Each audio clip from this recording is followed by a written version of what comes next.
I have the pleasure to present our first presenter for today. He is Bent Myllerup Jensen from Energinet. He is going to say a few words about the power system balancing with wind power.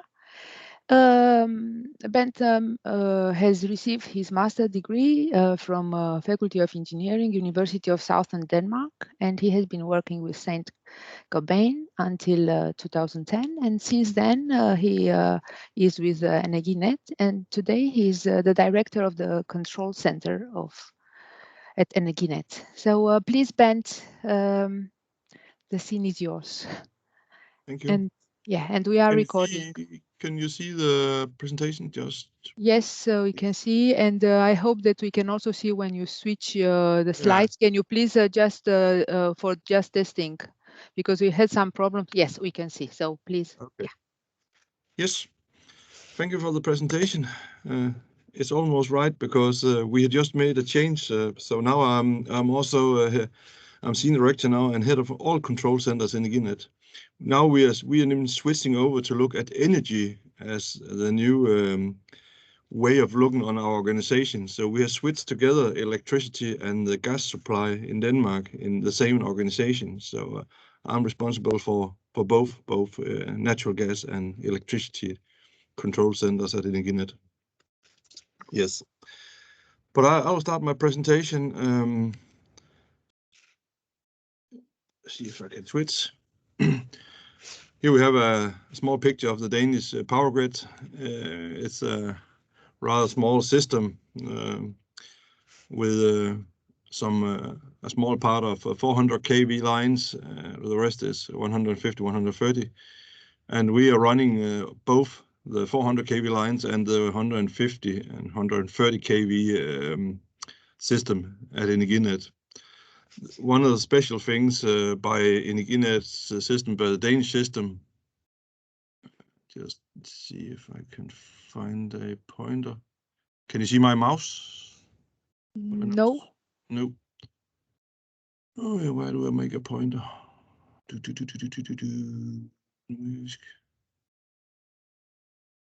Are you in PowerPoint? No, I'm in Teams. I want just to switch it to a laser pointer. Yeah, okay, but if you were presenting with PowerPoints, you could right-click. Okay. No, it's okay. I'll just go. I think I can explain now. But it's divided between Zealand and Fyn. We have a divided where we have two different synchronous area. The Jutland is connected to continental Europe, and Zealand is connected to Europe to the Nordic system. Yes. We have had if you look on the development we had for the last 15 years, 15 years, is that we're coming from a system where we had a very few big power units. Today, where we almost have everything distributed all over the system. That is where we at Energinet had the control of both generation, transmission, and distribution. We're very much in control of that. From now, where we are only handling the transmission system. We are transmission system operator, and we don't mix with generating the power or distributing the power. We only have the transmission system operator role to make sure that we have the road to move the energy between buyer and producer. Yes. If we are looking on the challenges, changes of the power system today, we had a picture here from the past where we have a big power unit at the sea, some few windmills, and if you're looking on the flags in the front of the red building, they were all Danish flag. We were very national orientated in the way that we looked on the system. And then we moved to where we are today. There's a lot more windmills in the system. Out there where there was a power unit before, there's a biogas production. if you're looking on the flags, you can see that's a lot of international flags. We are having much more cooperation between the different countries. And if you're looking on some of the gardens, they're putting down pipes to make a heat pump to make much more use of electricity in the system. That's how we are using the system today, and that's also one of the challenges is by the huge amount of energy, but also one of the solutions to the balancing.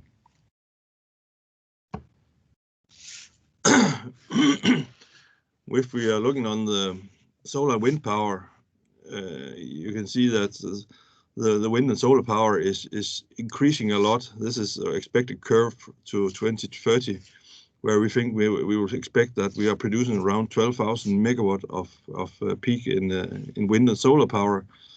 In the same time, we see that the conventional power stations, making power by gas or oil or coal, is decreasing a lot. So we will be much more vulnerable or flexible in the way that we have to use the energy. So it's also that the reason doing this is that Denmark is investing a lot in offshore wind and green solutions into the future.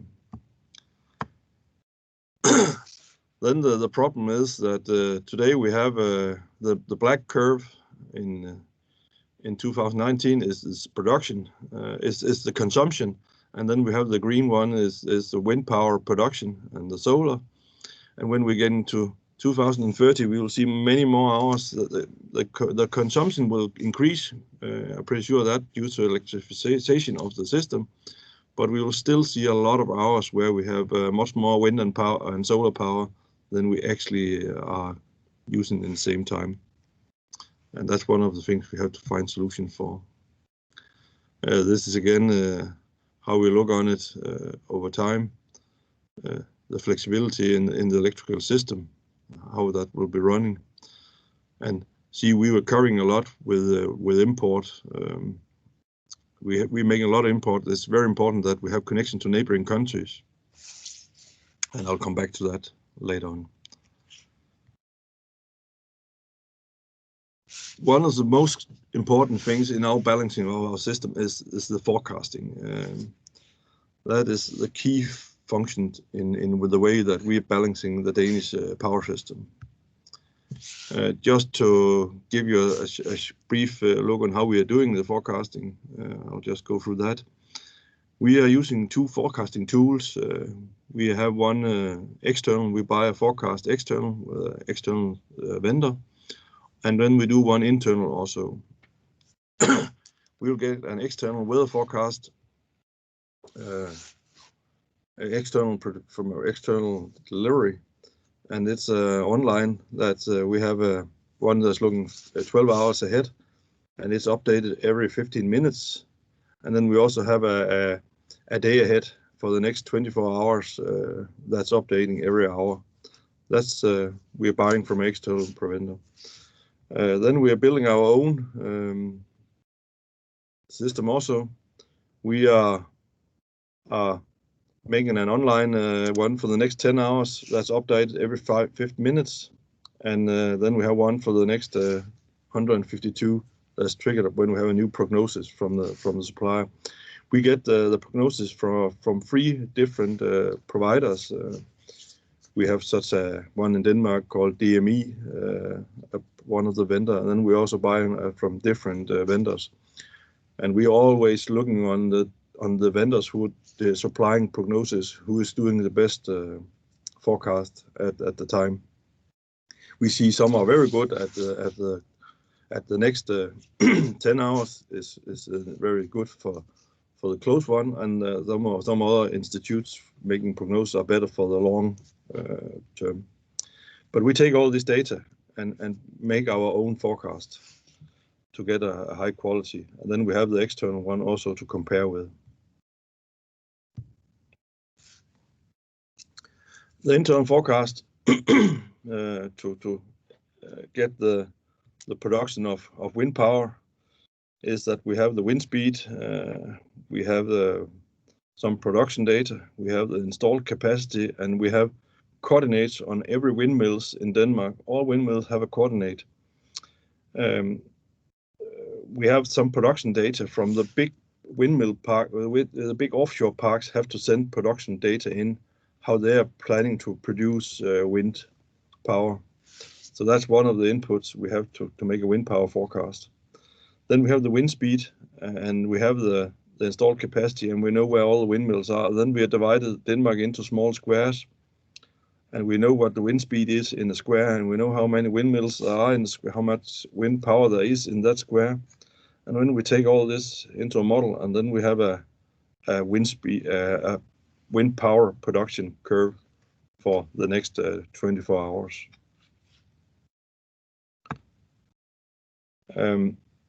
This data we use in our distributed generation management system, where we have all the generators modeled in Denmark. That is, we have around 67,000 generators, and they are put into plants. If you have just one generator standing out on a farmer's land, that's a plant in itself.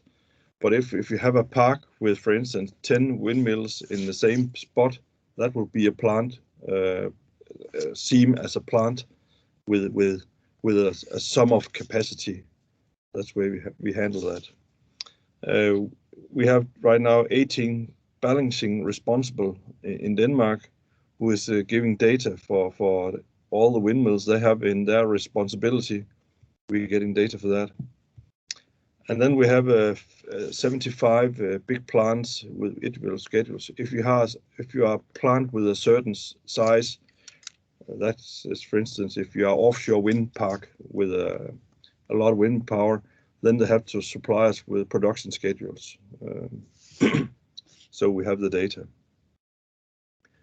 Then we put that into the generation management system, and then we're using this area again, small squares, so we know exactly how much power is connected to a substation in one of our substations. So we have substation and we have an area, and then we know how much power we are producing in that area.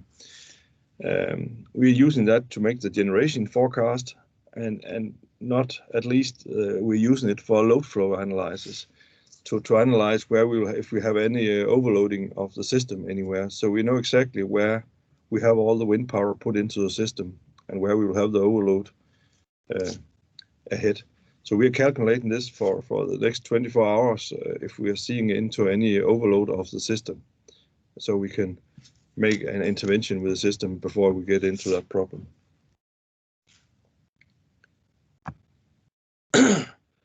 The challenging by this having good prognosis is very seen here, because if you have a I say 4.9, we even have a bit higher now.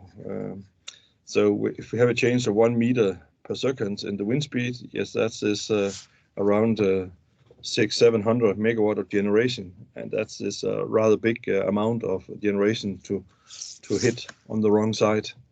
So that is emphasizing a lot that it's very important that we have accurate prognosis, or we get a very accurate production schedule. And it's funny because the meteorological forecasts rather agree on the same wind speed. There's also a lot of difference, and we are using a lot of time finding the best meteorological institutes to get the best quality out of the prognosis. Yes, we have operational planning tool here in the control centers, where we can see they have the forecast day ahead. That was what we did yesterday, if you say that, and then we have the actual calculation that we are doing just before operation. We're doing that all the time, calculating a new one on the newest weather forecast data, and then we have the SCADA measurement, where we're actually measuring what we are producing. We are measuring a lot of windmills around Denmark, where we have some data from the windmills, and then we're scaling up again because we have the data on how many windmills there is placed in each area of Denmark. Again, we have the squares, Denmark divided into squares, and then calculating on the squares and upscaling the production. And it seems to be rather accurate what we get into the SCADA system by doing this way. We can compare with later on. We have some measurements on how much they are producing each windmill, and it seems to fit rather good. Then we have the power market, which is also a part of the balancing. We have a day ahead market where we at 12 a day they're dealing on the power for tomorrow. That's say from tonight at midnight today, and then next 24 hours the energy is traded on the spot market today at 12 o'clock in Denmark. And then we have, after that been done, then we have the intraday market where they can all keep on trading the energy, and they can do that almost up to operating hour. Then an hour before we stop the intraday market, and we take the regulating market, and that is handled in the control center up towards the operational hour. I'll come closer into this, how that is done. But one of the big challenges here is from day ahead where you're handling and up to where the last operating hour that could go 63 hours. So it's a long time. You have to look ahead when we are doing the expectations for the production and for the consumption. The balancing of the system, that's pure mathematics. The red one is negative, the blue one is positive, and looking in the way that the negative is consumption, blue is production. So you have the start out, you have some consumption, you have some windmill doing some production, plus some solar, plus some conventional parts, and then we have import export that could go both way, and all of this have to go to zero. That's necessary. So when we're doing the balancing, we have forecast for the first three, and then we have schedules for the last one, the conventional production plant and the import export. We have schedules for that to do the balancing.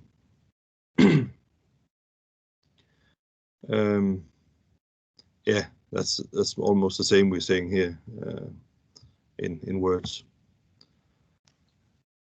When we are doing the balancing, we get the schedules in from the one that requires schedules. And when we have these sent into our system, that will be reference for later on settlement. That's 60 minutes before operational hour, we will have these schedules. Then when we get into operational hour, it's some of the ones in the market might have to consume more energy, some have to produce more, or some have to have bought too much, too little. We put all this together as a sum, as how much they are divided, how much they're out of their plans. Then we have an imbalancing. We have all the forecasters we have in the system, and then we calculate on base of this, we calculate the imbalancing. That's the small red one below the line. Then we have to buy this regulating power. We're doing that in the control center.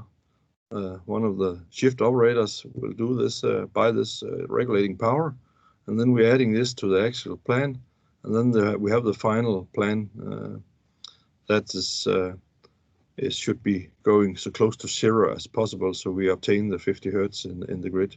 And then afterwards we just have settlement. Yes, them who bought too little have to pay for it, and them who bought too much have to sell it to us. And then we have the regulating power we are buying, and we handle that. So that's a null sum calculation. Yeah. As I started with, Denmark is two different synchronous areas, and we also have two different balancing philosophies in the areas that we are in. In the east, that's Sealand with Copenhagen area, is mainly controlled by frequency, and we're doing that together with all the Nordic countries. So that is balanced from, we have agreement that Sweden and Norway are balancing the system. And if we have some extra power, we just let it float through the system. That's where we are today. In the near future, we will go to an ACE control also in the Nordic system. We are working a lot on building a new system there to be more ACE controlled. I'll come into ACE is what we're doing in the West Denmark. That's Jutland, that's connected to Europe. There we're running an ACE control. That is a way to control it, that we have to be in balance in the area. I have here an example that we have keep the level in these tanks. If you say that's water, that's a 50 hertz. And we have GE, that's Germany, and we have Denmark, that's Jutland, and then we also have a HVDC connection to Norway. HVDC connection could be symbolized as a pump, that you can pump water from one side or the other to obtain the frequency. We are putting in the production in the system, and we're taking out the consumption, and we still have to keep the level. And we are responsible for our own area, so we have to keep the balancing on the system. They'll say if we have an import-export plan, we have to keep the plan on the export or import. We cannot deviate on the border. And that's the way that we are balancing. We are taking all these forecasts, as I mentioned before, and make a calculation. Then we have a balancing schedule. We are making almost 80 new balancing schedules every day. And then we are making some reaction on that. That's giving a balancing schedule. You see in a short while. That's just some extra ones.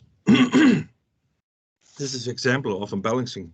I don't know if it's big enough so you can see it. It's very small on my screen.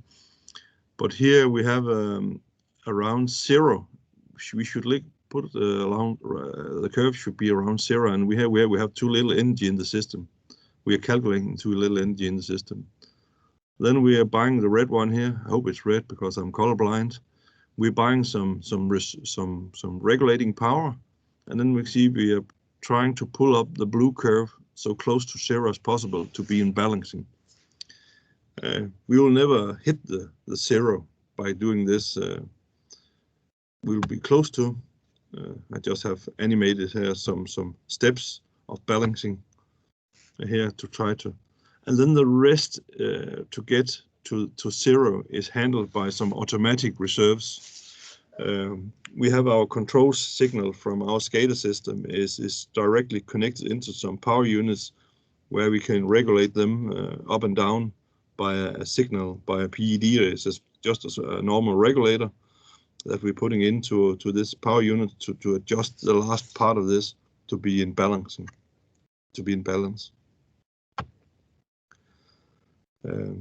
That's the way we're handling it all the time. So we're doing this every hour. We are looking into this balancing with the operator in the control center.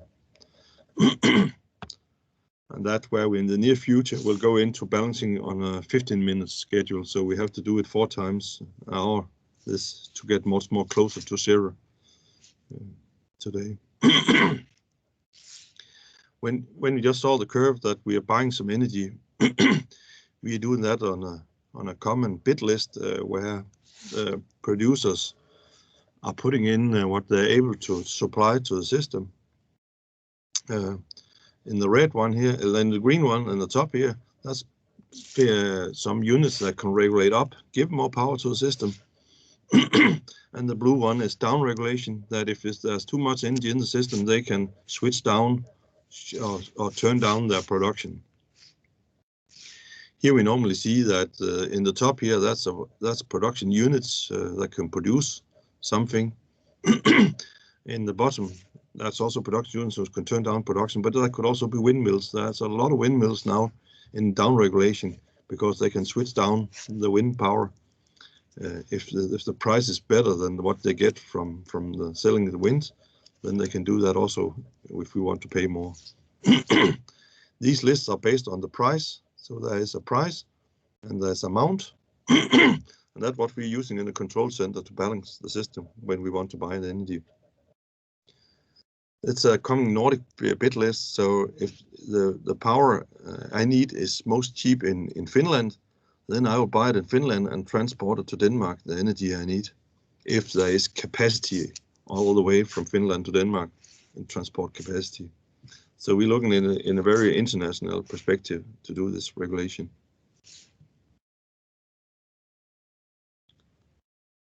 Just to symbolize some of the solutions of the future is that in Denmark we have a lot of connections to neighboring country, all the red arrows.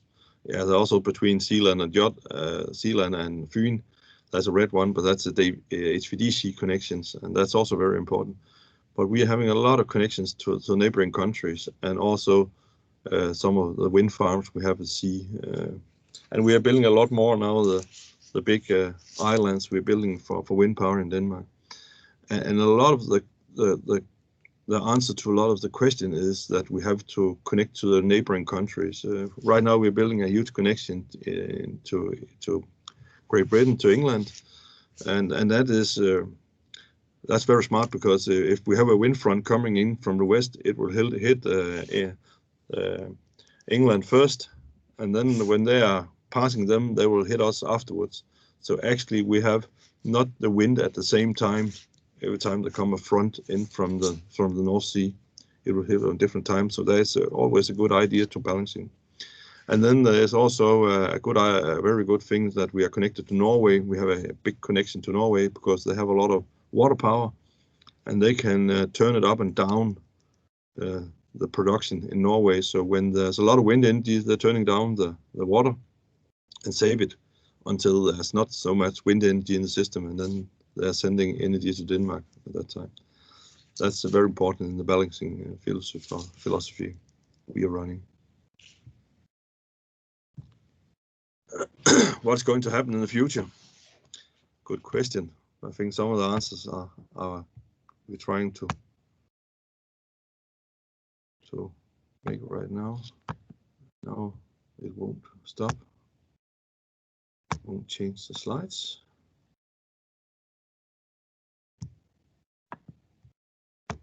Okay, I can speak with this slide. Okay, we cannot see when if you change the slide, or have you tried to change the slide? Or? Yeah, trying to change, but it will not. Okay, now it come. It was. Okay. Okay. Yeah, we can see it now. It's a lot of pixels. Yeah, it was slowing down. But what we are seeing is that if we take the first curve up here with the green one, we will see a lot of our where we have a lot more production of wind power in the system than we have consumption. Then there's different ways to do it. If we're looking on how we have to save, that's this one in the corner at the bottom, how we're going to save all this energy. Batteries is coming, but it's coming rather slow to save very big amounts of energy in that. So we have much more plans, or we are looking lots more into the power to X solutions. That we'll see. The curve is here is more showing that there's a lot of potential wind power places in the North Sea of Denmark. There's astronomical a lot of places, and the water is not that deep, so there's very good conditions to putting up windmills, and there are a lot of wind in the area. And the same also down over Zealand in that area. There's also a lot of wind there. We have a lot of wind production there. So the energy of the future is that we are building right now is that we are having a lot of wind in the system, solar power also. We are electrifying a lot, everything, central heating pumps, decentral, very, very big installations of heating pumps are built in Denmark right now. they are putting. We have a lot of distributed heating system in the cities, where they put electrical heating of big tanks where you use electricity. And then when they are not able to consume all the energy, we are looking on a lot of now to putting in power to X. And as in Denmark, we have a very big distributed gas distribution system. And now we are looking on how we can put in when we have making hydrogen or something else to put that into the gas system. And then distributing that around the gas system and hiding it for when there's no wind. We also in the bottom list is drawing the gas storage. In Denmark, we have two big gas storage, which we also at Energinet are running, and we can put down a lot of energy in these storages. So we can get the power to X to run. If we have lots of electricity, we can save the gas for times when there's no wind, and then we can burn it off again and get the electricity in low production periods. And that's also one of the reasons that we are at Energinet trying to look more on energy. We're not looking on gas or electricity. We are more looking on how will we ensure that there's energy to the society 24/7. And that's the focus we are running right now. Yes. Then there is also time for questions. Thank you very much, Bent, for a very interesting and descriptive presentation. Yeah, I can see that there are some questions on the way to you. First is Paul, please.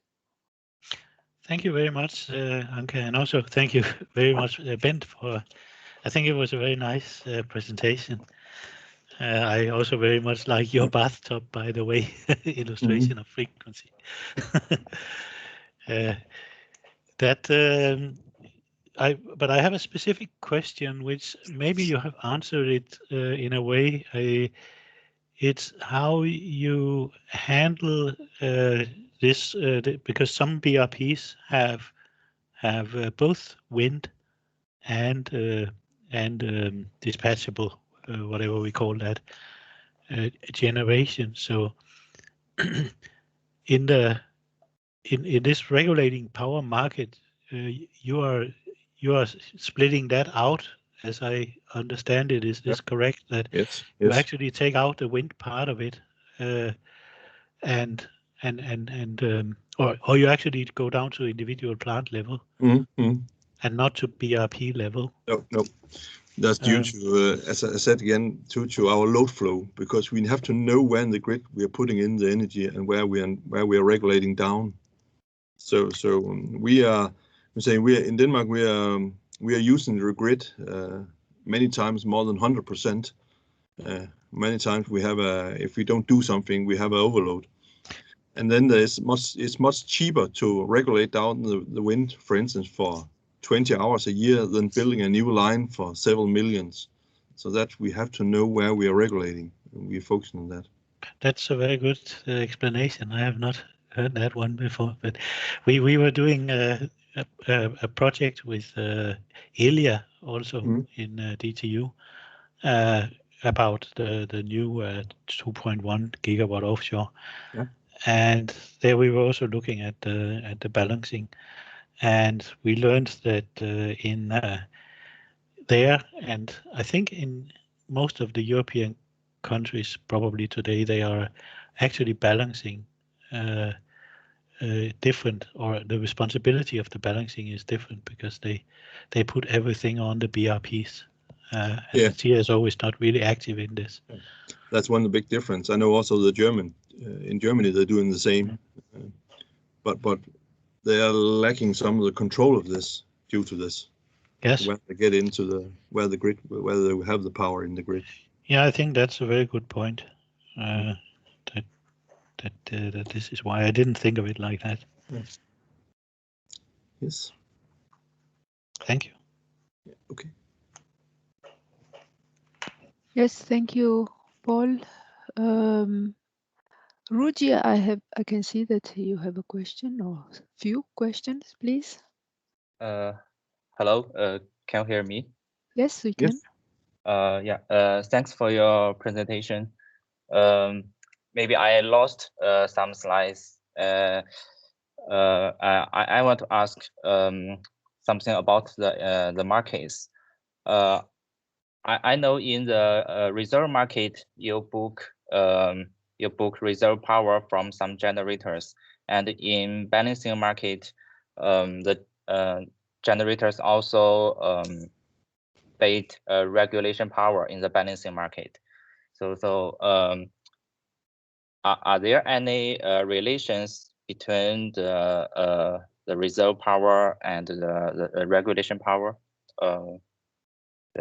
That's my question.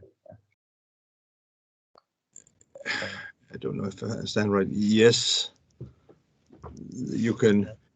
The bit list, we have this for balancing power. We can also use that for reserves, but we have the reserve board. We have our reserves, and they are not putting that on the balancing regulation list. So what we have bought for reserve power is saved for that, and that could not be added to the balancing list of bits. Okay. But if I get into problem on balancing, if I don't have energy enough, then I'll start using my reserves for ensuring the system. But then the system security weighs a lot higher than this. That's saving the system, and then we use the reserve power. Okay. So the reserve power is the backup of the regulation power, right? The reserve power is power unit that we have bought. That's the standby for Energinet, and it's can only be used by Energinet when we asking them. That's not a part of the market. Okay. Yeah, thank you. Yeah.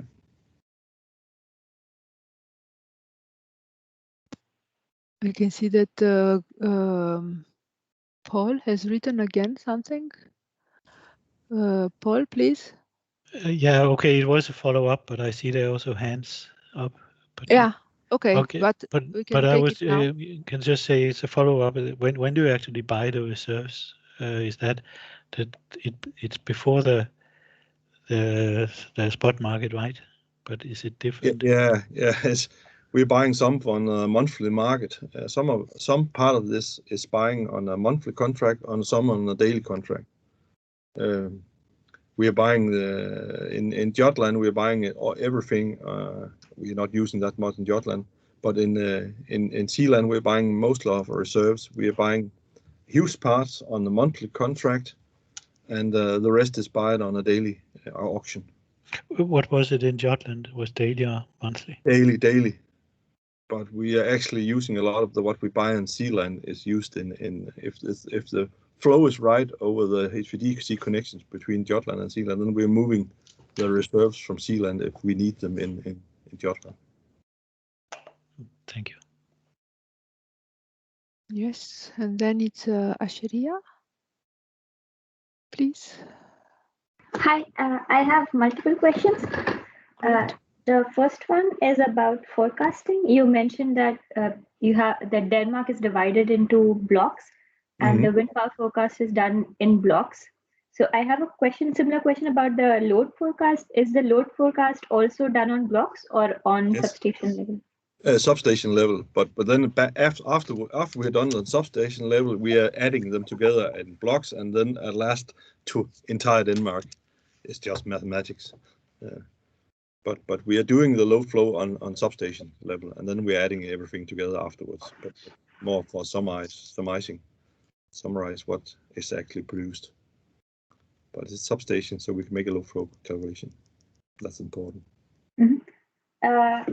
Also on the flexibility, I think you mentioned it quite briefly. In the future power system, does the TSO expect any flexibility coming from smaller generation or distributed generation from the distribution level? Yeah, I think a lot of things is flexibility, and that is one of the important thing is to build in flexibility in the system. We see right now we are looking into if we can get, for instance, windmill to supply to the reserve for our reserves. For instance, if we can do windmills, some of this, because in many years we use the CSP as the only one who can make reserves. But in the future, we have to find another solution for that, and we are looking right now into a project where we can see if we can use windmill for doing the reserves, and then have a shorter time frame. And also in the future, we'll see a lot as the power to X, because if there's a lot of wind, the power to X can run, and if not, then they can shut down very fast. That's also some regulating part. The key we haven't found to the future yet is how we are going to regulate. If we have enormous lot of solar and wind in the system, how are we going to regulate it on a very fast base, and what are we going to use to regulate? And it's most up regulation that is concerning. Down regulation, not a problem. We are regulating a lot of windmills down. It's just to give them a new set point, but up regulation is the key point. And you also mentioned that the wind power plants get some payment for down regulation as well. Yes, so yes. curtailment has a price to it. They get something. Yes. It's a very good market. In the curtailment market is good in Denmark. So we are shutting down a lot of windmills, curtailing a lot of windmills when it's necessary. And we have a regulation to do that. That's also very different from country to country. In Denmark, we have a regulation that we can shut down windmills whenever we want, just to pay the price that's put on it. And the last question is again about flexibility. Do you imagine flexibility to be in terms of not only active power but also reactive power from the distributed generation? Yeah, both. Yeah. And is there a market for the reactive power, or is there a plan? Not yet. We have tried some areas. We tried to do. We have some areas of Denmark that we have problem with reactive power. Then we're buying the reactive power from a windmill farm. Then they have to switch. It's costing some of their max production if they have to switch to making more reactive power. That have a cost on their production, and we pay for that. Okay. Again, we are looking on the society cost. What is the cost of society and where we get it cheapest? So when it's cheaper to buy it from a windmill farm, we will do that instead of building something ourselves. And we are making a lot of calculations. How many hours of the year is necessary? If it's only a few hours, then we will buy it from one of the vendors if it's cheaper than building something to solve the solution. Okay. Thank you so much. Okay. Okay, thank you, Asheria. As a follow-up question regarding this flexibility, I just want to ask you, can you elaborate a bit on if you expect that DSO in the future will be more seen as an independent asset, so it can control its own voltage and frequency and so on? The SO system operator, you said? DSO, okay. TSO, yeah. The DSO. It will be distribution system. Yeah, the distribution system will be seen more and more as an independent asset or not? And it isn't. We are so heavily connected together that we have to work a lot together to get this to function, as I see it. But some of the problems will be solved in the distribution level, and some have to be solved in transmission level. And what's this important, as I see it, is where we can solve the problem cheapest. Where's the cheapest solution of the problems? So some of them will be done at the distribution level. I'm pretty sure of that, and we have to solve some other ones. For instance, reactive power, we're discussing a lot how we are going to handle reactive power in the future. Are we going to do it in distribution level, or are we going to handle a lot of reactive power in transmission level? And that's the discussion.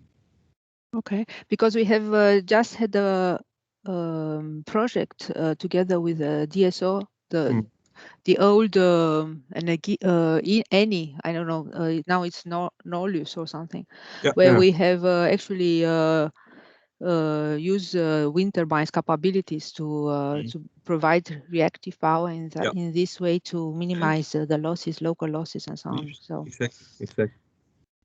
Okay. But again, there's a lot of discussion where we're going to, where we have to put these reactive power energy into the system. Okay, thank you. Kaushik, please. Thank you. How are we doing in respect to time, Anka? We still have 12 minutes. Great.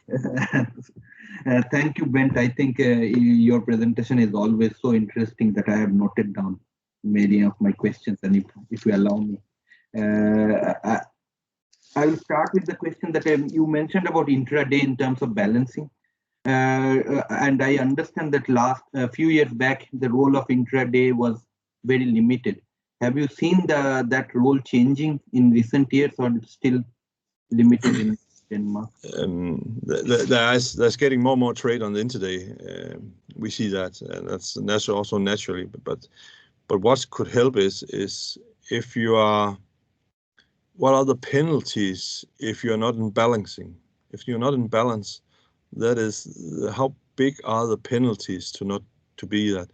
And if they are big, if it costs you a lot not to be in balance, then you'll trade more on the intraday to hit the to be less in unbalance of your portfolio, and we can see that it's increasing the intraday trade a lot. So there is an increase of intraday, and we are also trying to move more and more activity to the intraday market. Okay. So that will be increasing. Okay. Yeah, I did not think it also in that way, but yeah. But one of the big problems by the imbalancing, the cost of imbalancing, that is a huge discussion us at Energinet, because if you have a lot of wind farms, you can easily have imbalance, big imbalancing, and do you want to hit them with a cost, because you have a lot of wind in your portfolio, and is one of the new ones for the future. You don't want to hit them too hard, but do you have a power unit that you can control very easily, and you're not in balancing, then you want to punish them. So it's very difficult, and you cannot trade them differently. Production is production, whatever they come from. So it's a big discussion how we're going to set the imbalancing price right, to emphasize what we want to need in the future. We need good plans and people be in balancing, but we also need the green transition with power that's not that easy to predict. You also, this is more of an understanding question, and I see George and Damien are also raising hands. So I'll take this question and then I'll wait in the queue again. You mentioned that in future you see the balancing to be done 15-minute, the real-time balancing or the regulating market. But isn't it already 15 minutes today, or is it 60 minutes still? Can you explain that a bit, the process, how? Maybe I missed it a bit. The balancing cycles we have today is 60 minutes, but we have the bits of 5 minutes bits, so we are having closer. But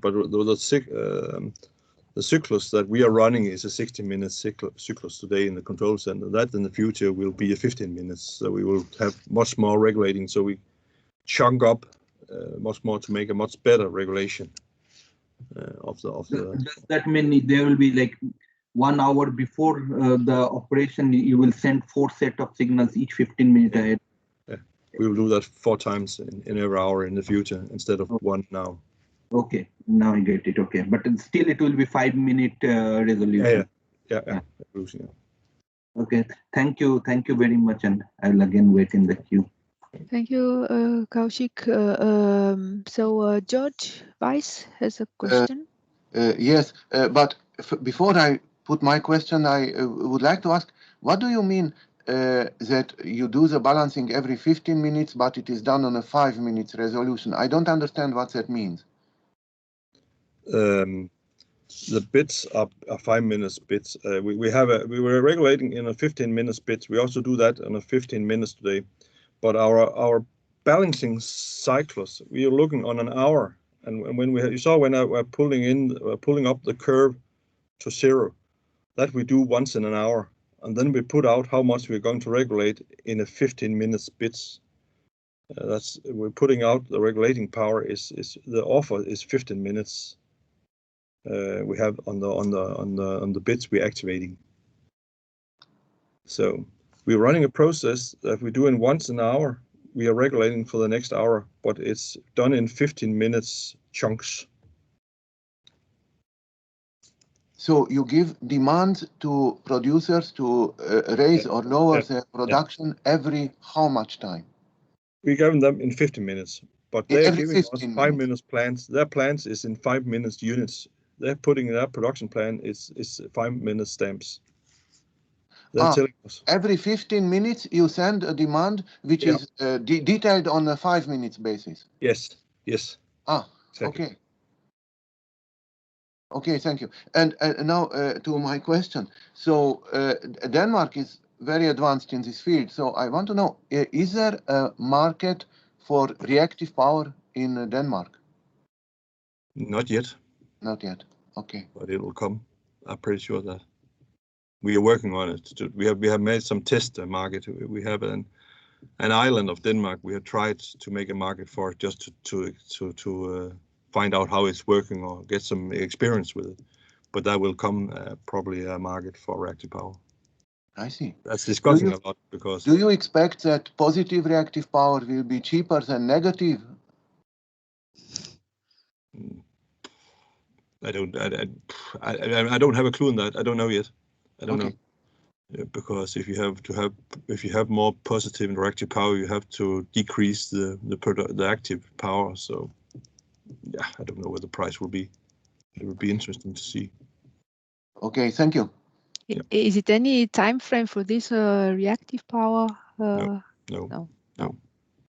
Okay. It's also we have a lot of components ourselves, and how are we going to put that into combined with a market? It's difficult just to find the right way to doing. So. Okay, thank you, George, for your question. Damian? Hello, thank you very much for a very informative and interesting presentation. I noticed at the start that you talked about how you had sort of 3 internal wind forecasts and you had 1 external forecast, and then you decided which one you thought was the best at that particular time. I'm wondering what your thoughts are on sort of a more sort of formalized stochastic approach, sort of particularly whenever you get to higher levels of wind and perhaps PV. That's a good question. We are taking these today. We're getting in, and they are pretty accurate. We are hitting it. We have an error on our prognosis on around 5%, and that's pretty good as far as we can see it. It's getting more difficult. Wind power is easier to predict than PVs, and we are getting a lot of more PV in the system right now. Maybe even more than we have to wind today, and this seems to be a bit more difficult to make the prognosis on PV. Wind speed is easy to predict. How much the solar is putting in and how much clouded there is on the sky, that's much more difficult, we can see. So there is a huge development in making good PV prognosis, and we don't have them yet. And I don't know how they're going to be handled in the future, but I know we have some very good experienced people at Energinet who are looking into this, how we're going to predict the solar. And that's a project that's not been solved yet. Is this because we are in Denmark and no much on? I think it's all over, but in Denmark we have a lot of clouds coming over the area all the time. I say if you can go down in France and Spain, something they have not as many clouds coming in over the solar panels that we have in Denmark, and that's always how to calculate that. You also have on a substation level, that's also a problem we see, because you can have a rather big solar panel area very huge with a lot of power in. And if you get a thunder shadow in over this one, then it can just switch out on a very short notice. And that's also a problem how we're going to make a model of that, because if just you can make a model and predict it, that's not a problem. We can handle almost everything. The problem is the unknown. That's we don't have the questions to that yet. The unknown at short notice. Yeah, exactly. We hate that. Academics love that. Yeah. Okay, thank you. That was informative. Thank you. Thank you, Damian. Kaushik. And I can see that Peter Paul is very eager to write comments. I don't know.